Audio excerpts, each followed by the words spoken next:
1971 and separated as a captain. In March of 1967, I was stationed at Malmstrom Air Force Base, Montana, as a missile launch officer, Minuteman missiles. On an early morning of March 16th, 1967, I got a call from my security guard, primary security guard upstairs. We had about 6, as I recall, flight security airmen upstairs. I was downstairs 60 feet underground in a capsule monitoring and controlling 10 nuclear-tipped Minuteman missiles. I got a call that morning that they were seeing strange lights flying in the sky. I disregarded that call. Told them to call me when something more significant happened. I got another call subsequent to that call, and this time it was a more intense tone in the guard's voice. It was very clearly very frightened. He said there was a bright, glowing red object hovering outside the front gate. It was oval-shaped. He had all the other guards out there with their weapons drawn. Right after that call, I woke up my commander, who was on a rest period, Fred Mywald, a retired colonel now, and told him about the phone calls. As I was telling him about the phone calls, my weapons started going down, one after the other. They went into a no-go condition, what we call a no-go condition. They were unlaunchable. We lost somewhere between 6 and 8 weapons that morning within minutes of having received that second phone call of a UFO hovering outside the front gate. Again that morning, after reporting it to the command post, we were informed that a very similar incident happened at Echo Flight. I was at Oscar Flight. They lost all 10 of their weapons under similar circumstances, very similar circumstances, where UFOs were sighted over the launch facilities. They had maintenance crews and security crews out there that had spent the night, and they were reporting UFOs over those sites. And the commander of that flight was Eric Carlson. He also separated as a captain, and the deputy commander was Walt Fiegel. They retired as a lieutenant colonel. We have those witnesses that I just mentioned, the names I just mentioned, have spoken of this event before, and they will back up this story. We also have documentation that I received through FOA requests from the Air Force outlining the Echo Flight incident and including in that documentation a reference to UFOs. We have telexes covering this incident, and in one telex it says the fact that no apparent reason for the loss of 10 missiles can be readily identified is cause for grave concern to this headquarters. This was from SAC headquarters. So we've got those telexes. I've got about 12 witnesses that'll verify parts of this story, including of a man who investigated the incident afterwards for the Air Force, and you'll hear a little bit more about that from the next witness. And also another guard that witnessed a UFO in that same time period, and another officer who retired a full colonel who had other reports of UFOs. Ancillary to that, excuse me, I've got the complete report on a Minot, North Dakota incident. That was Minot Air Force Base, North Dakota, which happened in August of 1966. Very similar.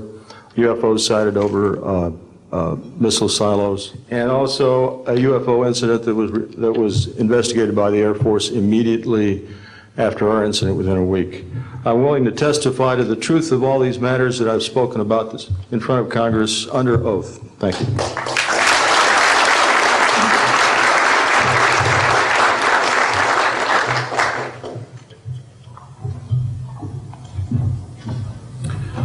Good morning. My name is Dwayne Arneson. I served 26 years as a communication electronics officer in the U.S. Air Force, all over the world, including Vietnam. I was lucky to be selected to be commander of 3 different units in the Air Force. I held a top secret SCI TK clearance, and for those who know, it is slightly above top secret. I retired in 1986 as a colonel at Wright-Patterson Air Force Base in Ohio. I would like to relate about 3 different experiences, if you will, that relate to UFOs. As a young lieutenant over in Germany, Ramstein Air Base, Germany, back in the early 60s, I was in charge of the cryptographic center. I had a top secret crypto clearance at that time, and I can clearly recall seeing a message that went through my crypto center which said that a UFO had crashed on the island of Spitsbergen, Norway, and the team of scientists were coming to investigate it. Going forward to the 1967 timeframe, I was assigned to the 28th Air Division at Great Falls, Montana, and I was the officer in charge of the communications center there. Also, I was a top secret control officer for the division. I had a crypto account. I was an account custodian, and I also passed out nuclear launch authenticators. During that time, I can recall seeing a message come through that communications center which said, basically what Bob was just got through talking about, is that a UFO was seen near the missile silos and the missiles were deactivated. Coincidentally, the person that Boeing sent to investigate the particular missile conditions, if you will, what made them shut down, was my first manager at Boeing, Mr. Bob Kaminsky, who has since passed away. And I can recall him on different occasions. He lived close to me in Auburn, Washington. That's where I'm from. And he said, Arnie, he says, those missiles were perfectly clean. That was the result. So then my last incident concerned when I was as a commander of the unit in Great Falls, or in Castle Air Force Station, Maine. I had contacts with the security police at Loring Air Force Base, and they told about UFOs that were seen near the nuclear weapon storage areas on Loring Air Force Base. And I'd be glad to testify to Congress that this is absolutely the truth. Thank you.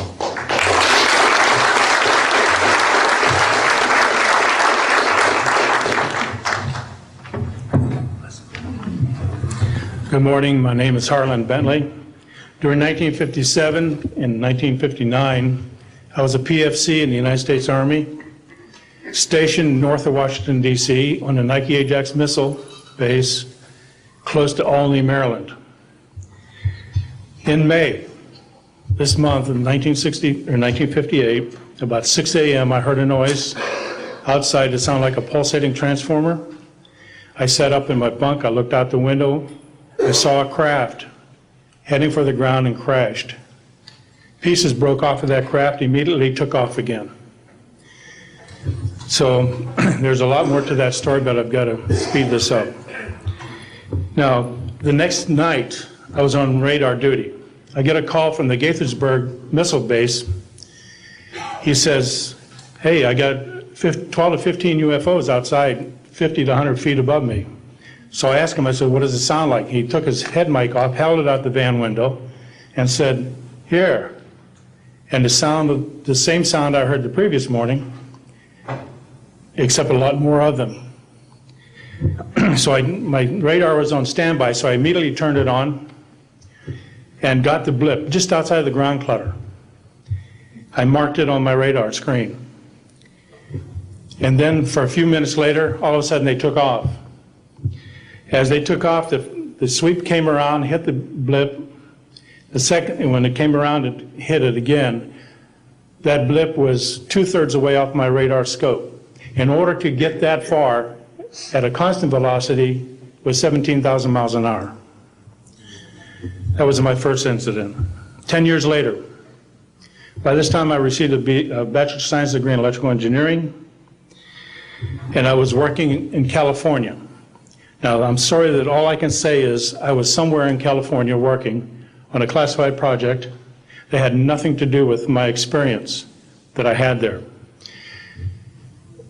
As I was working, and it was like 2 or 3 in the morning, California time, I heard a Houston astronaut communication link, comlink. I didn't pay much attention to it until I heard the word bogey. Of course, my ears picked up immediately. An unidentified flying object of some sort, whether it's a craft, meteorite, or whatever, was on a collision course with that module going to loop around the moon. So basically, I listened for some time, and then I stopped and went back to work. And then I heard, there they go.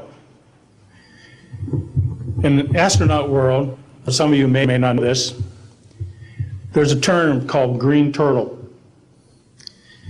And it used to be, I don't know if it is today or not, but it used to be is you're not allowed to use profanity over the net. And the first person that does that, whoever hears it first and says green turtle, that astronaut's got to buy that man and his entire family a dinner at the most expensive place at Cape Canaveral. Well, to end this real quick, one of them said, damn, they went off, the UFOs took off. He says, damn, that was fast. And somebody yelled, green turtle. And then he said another word, a synonym to crap. And then somebody else yelled, green turtle. And you could see him grit his teeth, because now he had to buy 2 expensive meals. And my particular experience, I will testify before Congress if necessary, and explain exactly what happened. Thank you.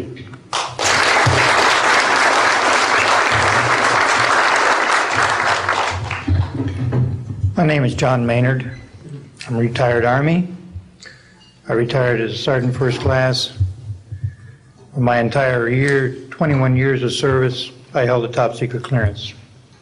Compartmentalized at times to as high as TK, Omni, crypto, and others. I had access to very, very sensitive documents. My testimony is basically 2-pronged. One, I retired from DIA in 1980. When as an administrator, you take over an office, you take over everything, and you sign for everything. And I signed for well over 2,000 documents. In order to sign and inventory those things, you have to read them. Not word for word, but basically I went through every document to make sure that it was complete. It was there as they told me. I turned my charge over to the next person, those same documents were there. So I got quite a good knowledge of what was going on in those documents, and believe me, there are many, many different references to UFOs. There was also NPIC pictures that shows that it would targeted objects that were casing you out. Now, I worked on the SALT 1 and SALT 2 areas for the office that I worked in. So we were taking pictures all the time for verification of nuclear disarmament. And there were some objects in those pictures that didn't belong there. The second prong to this whole thing is that a lot of people talk about conspiracies over a shadow government. I'm willing to testify before Congress that these black operations do exist. I nearly became part of it. But I saw the light, I think, or was it? And I got out. And that's it. We have to disclose what we know. And I am willing to testify before Congress under oath, or before any other organization, that what I witnessed was true.